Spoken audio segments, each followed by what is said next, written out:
게임을 시작하기 앞서 이 컨테이너 보이시죠? 컨테이너랑 여기 보드판, 그리고 수레마크 하나, 그리고 이 저희 천 받아오셔야 돼요. 그리고 이렇게 역할 타일 하나씩 받아오시고, 여기 길 도로에다가 내 거 마커 색깔에 맞는 거 하나 올려주시고요. 각 이런 장소마다 정해져 있거든요. 인원별로 이런 것들 챙겨서 타일 올려주시면 됩니다. 그리고 시장에서 이런 추가 타일들 올려두시고요. 내 차례에 할 수 있는 것은 이 검은색 주머니에서 내 타일을 뽑아서 여기다가 하나, 둘, 셋, 넷 이렇게 올려두고 그 액션들을 행동을 하고 다시 새로운 라운드로 가면 되는데요. 간단하게 보여드리자면, 저는 역할 타일에서 이제 받은 것이 음식, 돌, 알파카, 그리고 이원이잖아요. 얘를 주머니에 넣습니다. 주머니에서 타일을 뽑아서 여기다가 이렇게 골고루 넣는 것이 첫 번째 단계입니다. 옆에다 두고 이렇게 타일이 나오게 되면 이렇게 되겠죠. 저 같은 경우는 이제 총 4개까지 쓸 수가 있는데 지금 타일이 토큰이 3개밖에 없는 거예요. 주머니에서 타일 뽑았다면 저희는 이 타일들을 이런 액션 칸들에다가 배치를 좀 할 거예요. 그래서 액션에 대해 설명을 드리자면, 알티플라노에는 이제 7개의 지형들이 있는데요. 일단 첫 번째, 여기는 아이콘을 보시면 돼요. 시장이거든요. 시장은 여기와 여기 같은 곳이라고 보시면 되고요. 여기에 내비풀이 있어야지 액션을 할 수가 있습니다.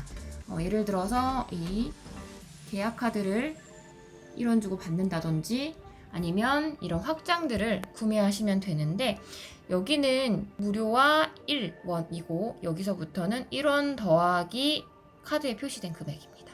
그러니까 즉 1 더하기 2니까 3이겠죠? 이런 타일들을 가져가시면 내 옆에 붙여놓고 사용하실 수가 있는데요. 중요한 것은 내가 가지고 있는 이 타일과 아이콘이 겹치면 안 되세요. 저는 집 모양이니까 이 항구와 시장, 산을 가져올 수 있겠지만 다시 집 모양이 나온다면 구매가 어렵고요. 그리고 내 차례에 붙은 추가 타일은 한 번만 사용합니다.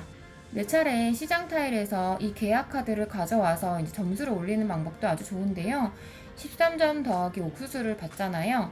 근데 중요한 것은 이 계약 타일을 가지고 와서 완성을 시키지 않으면 다음 타일을 가져올 수 없어요. 그래서 이런 것들 주의하시고요. 장소는 저희가 이제 길이라고 부르기도 하고 도로라고도 부르긴 하는데, 처음에 저희가 토큰을 4개를 뽑잖아요. 그래서 4개 표시가 되어 있고, 이제 이 도로를 개설하게 되면 점점 개수가 늘어나게 되는데, 토큰을 뽑는 개수가 5개, 그리고 옥수수 6개, 옥수수 7개 이렇게 늘어나게 되거든요. 얘는 내가 가진 개인 보드판에서 액션을 나 이거 할 거야 하고 선택해 주시면 되는데요. 만약에 제가 나무라는 자원을 이렇게 채워와서 이 액션을 수행할 거야 라고 배치를 해두고 내 차례에 나 이거 할래 하고 이렇게 2개의 자원을 이렇게 컨테이너에 넣어주시고요. 그리고 나서 이 길을 이렇게 하나 내려주시면 됩니다. 마찬가지로 이제 옥수수를 받게 되면, 옥수수를 받게 되는 순서에서는 길은 늘어나지 않고요. 길의 숫자 늘어나지 않고 액션이 있으면 옥수수를 바로 가지고 와서 창고에 붙이면 되는데, 이게 옥수수가 맨 왼쪽에 오게 되면 이 칸은 다 옥수수를 채워야 한대요. 그래서 상품의 중간에 올 수 있으면 이거 조커 역할을 하겠죠. 이런 식으로 배치하는 게 이득일 것 같습니다. 계획하기 단계에서 토큰 이렇게 2개를 배치했다면 이제 농장 액션을 수행할 수가 있어요. 보시는 거와 같이 알파카 하나를 음식으로 바꾸거나 알파카와 음식을 실타래와 음식을 옷감으로 바꾸는데, 이런 고급 자원들은 나중에 점수가 되기 때문에 잘 이용하시면 좋을 것 같아요. 보시면 옥수수, 돈, 음식 다 점수가 없고요. 지금 나무, 돌, 이렇게 카카오 이런 것들은, 자원들은 나중에 점수가 되니까 이런 것들 기억하시면 될 것 같아요. 그래서 알티플라노에서 만약에 이 액션을 수행한다는 거는 이렇게 자원을 가지고 와서 다시 돌려놓는 게 아니고 이렇게 내 트레이에다 넣고, 제가 지금 이렇게 했잖아요. 2개 냈으니까 실타래 자원을 가지고 와서 얘도 내 컨테이너에 같이 넣는 거죠. 그러면서 저희가 이따가 다시 컨테이너에 있는 자원들이 이렇게 순환할 수 있는 그런 시스템입니다.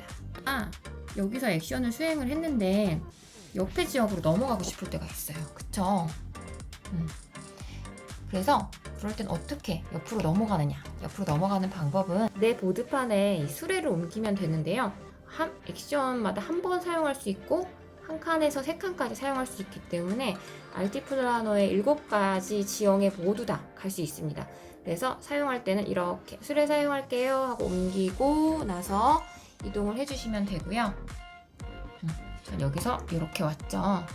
그리고 나서 만약에 도착한 지형에서 내가 액션 타일이 준비되어 있다면 추가 액션이 가능한 거예요. 이해되시나요?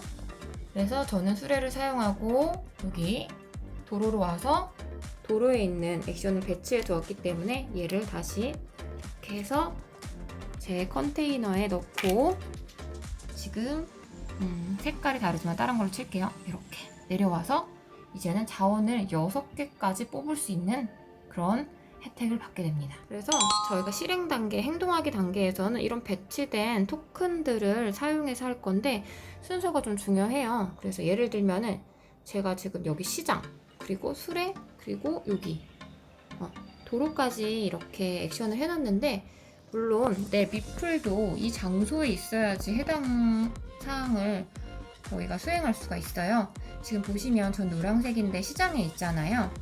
시장에서 할 수 있는 액션들은 이렇게 있습니다. 지금 보시면은 실타래나 얘를 1원을 바꾸거나 이런 것들이 있는데 저는 가장 먼저 이제 시장에 있었으니까 첫 액션으로 실타래를 돈으로 교환을 할 거예요. 이렇게 보이시죠? 돈을 교환을 해서 내 거 컨테이너에 넣고 그리고 나서 한번 액션을 마치게 됩니다. 그러면 다음 사람이 돌아가면서 하고 싶은 액션을 하나씩 하고요. 다시 제 차례가 돌아왔을 때는 시장에 있기 때문에 수레를 사용할 거예요. 수레를 이렇게 한 칸에서 3칸까지 사용할 수 있고 처음에 사용하는 건 무료고 두 번째 수레부터는 음식을 내야 사용할 수가 있거든요. 첫 번째니까 저는 음식 없이 이렇게 수레를 이동하고 수레 쓸게요 하고 제 위치를 바꿀 거예요. 저는 다음 액션을 하고 싶은 게 도로이기 때문에 이렇게 미프를 움직여서 하나, 2칸 이동을 했습니다. 2칸을 이동하고 지금 자원을 내면 됩니다. 도로에서는 나무와 돌을 내고 역시 컨테이너에 집어넣고요. 그리고 나서 지금 제가 아까 옥수수를 받았잖아요. 이렇게 하나를 올리게 되면 다음 턴부터는 제가 이제 검은색 주머니에서 뽑을 수 있는 토큰이 6개까지 이렇게 자원을 많이 뽑을 수가 있게 되는 거예요. 그래서 이렇게 수레를 사용해서 진행하시면 되겠습니다. 수레를 늘리는 방법은 여기 집 있는 데 오시면 되는데요. 이곳에서는 저희가 수레를 늘리거나 또 창고에다 물건을 배치하거나 또는 이런 집 타일을 사실 수가 있어요. 집 타일은 하나에 4점 그리고 플러스 기능이 있기 때문에 구비해 보시면 좋을 것 같고요. 저는 만약에 제가 이렇게 써서 위치에 왔을 때 수레를 구매하고자 한다면 수레는 1원 주고 구매할 수가 있습니다. 그래서 만약에 내가 다음 턴에 수레를 구매하고자 한다면 여기다가 이렇게 돈을 배치해서 액션 표시를 해주시면 되고 아니면 상품 여러 개를 놓아서 저희 창고에다가 물건을 배치하실 수가 있고 돌 2개를 여기다 배치를 해 두셨다면 여기 집칸에 내 미플이 있을 때 집 타일을 구매하실 수가 있습니다.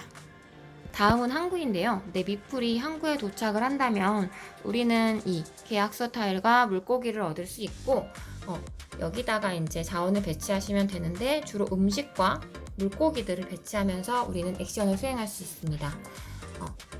백화든 이런 베네핏이 있어요. 지금 2점이고 그리고 나무를 하나 얻을 수 있기 때문에 이런 것들을 사용하시면 되겠습니다. 수레를 써서 내 미플이 광산에 도착했을 때는 여러 가지 자원을 얻을 수 있는데요. 돌, 그리고 석탄, 은 등을 얻을 수가 있어요. 그래서 광산에서는 지금 음식과 석탄으로 은을 만들 수가 있죠. 은은 3점이에요. 그래서 이런 것들 잘 활용하시면 되고 그리고 숲에서는 나무, 그리고 음식, 그리고 옷감, 유리 등을 얻을 수가 있는데요. 보시면 카카오를 이렇게 여러 번 액션을 수행해서 고급 자원을 얻을 수가 있습니다. 광산은 내 미플이 여기 도착해야지 이런 액션들을 수행하실 수 있으세요. 그리고 여기 농장에서는 알파카, 실타래, 옷감 등을 얻을 수가 있고 마찬가지로 미플이 도착해야 합니다. 그래서 선부터 시작해서 내 보드판에 있는 이런 액션 토큰들을 치워나가면서 컨테이너에 자원이 쌓이게 되고요. 그리고 각자 이런 액션들을 수행하기 싫거나 수행할 수 없을 때가 되면 패스해서 넘기면서 다음 라운드를 준비하게 하면 되는데요. 만약에 다음 라운드가 시작되기 전에 해야 될 일은 수레를 이렇게 돌려놓고요. 그리고 나서 컨테이너에 있는 것들을 검은색 주머니에다가 다시 돌려놓으셔야 돼요. 그리고 나서 다음 턴에 해야 할 일은 내가 이제 도로에 자원을 몇 개 표시되어 있는지 확인하시고, 전 6개잖아요. 그쵸?